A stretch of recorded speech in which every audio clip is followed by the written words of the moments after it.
Motivation is the term people usually use when they try to describe what causes a person to act.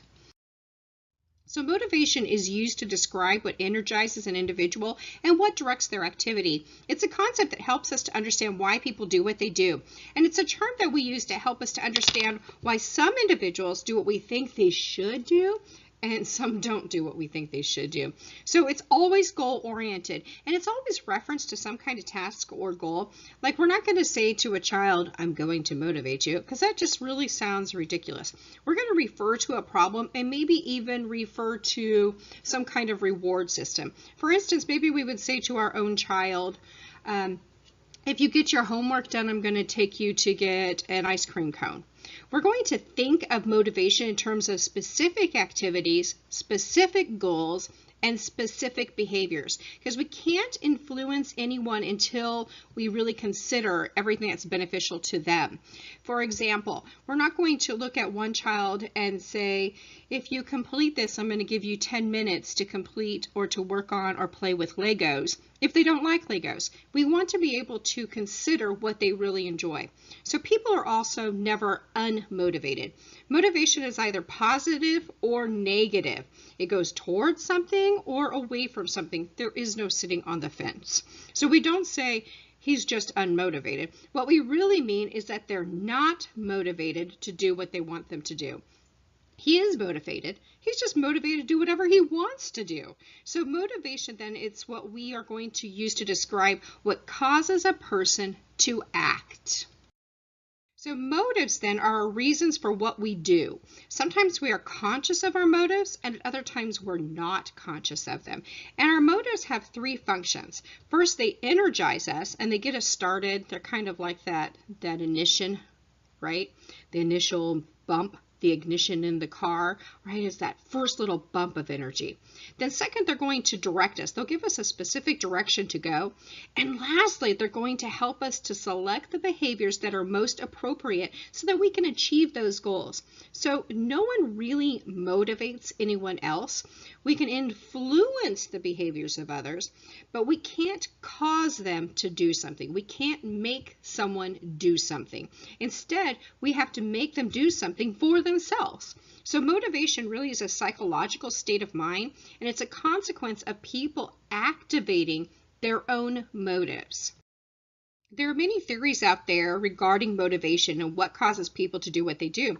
And some people and some theorists believe that motivation is caused within people. It's inside their environment. It's an internal thing.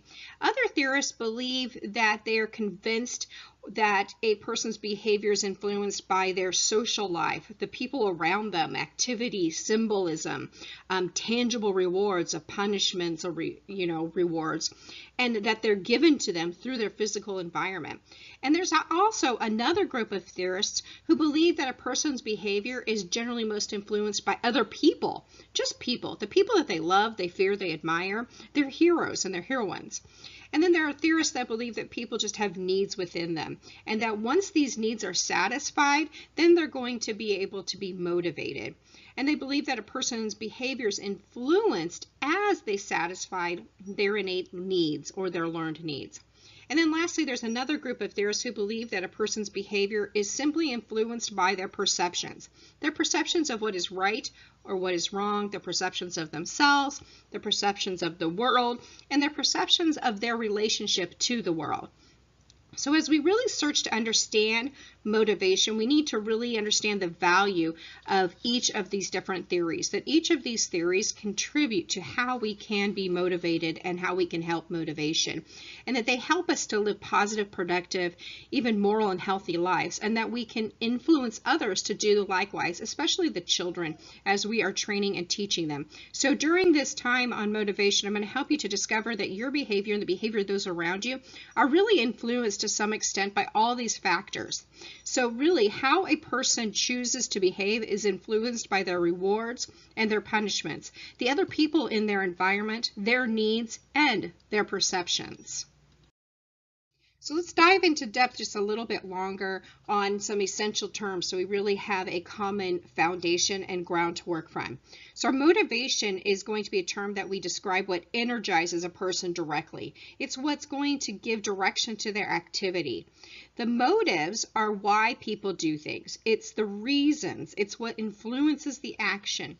The incentives are promises that the motives are going to be satisfied. Now, incentives can be tangible or intangible, meaning that we can touch them or not touch them. It really depends on what kind of incentives we're using. And lastly, reinforcers are the promises. These are fulfilled, though. They're fulfilled incentives, fulfilled promises. So the relationship between motives and incentives and reinforcers can really get confusing sometimes. So let's give you an example.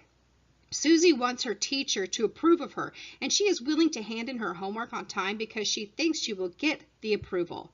Her motive for doing what she does is to get the approval. Handing the homework in on time is the incentive, the thing she's going to do to get the approval. If the teacher smiles at Susie when she turns in her homework and says, "Susie, I can always count on you to come through," then turning in the homework on time has paid off, and her behavior is now reinforced. The incentive has been fulfilled, and if the incentive to turn in the homework on time did not pay off, for instance, the teacher didn't give any signs of approval, then the behavior is not reinforced, and the turning in of the homework on time is no longer an incentive. So bouncing, getting out of their seats, not fulfilling or finishing their work, a complete lack of interest, maybe even yelling. These are actually all attributes of motivation. And motivation is a plague and disturbing for parents, teachers, and even administrators, both in the home and the classroom. So the video you just watched is on how to motivate children, and it comes from a class that's available on udemy.com. In this course, there are a lot of handouts given, such as a list of ideas for individual motivation and group motivation, an internal needs model that includes the behaviors and solutions, a motivational planner, as well as a self-esteem assessment. You can find a link to access a limited number of coupons for this course in the description of this video.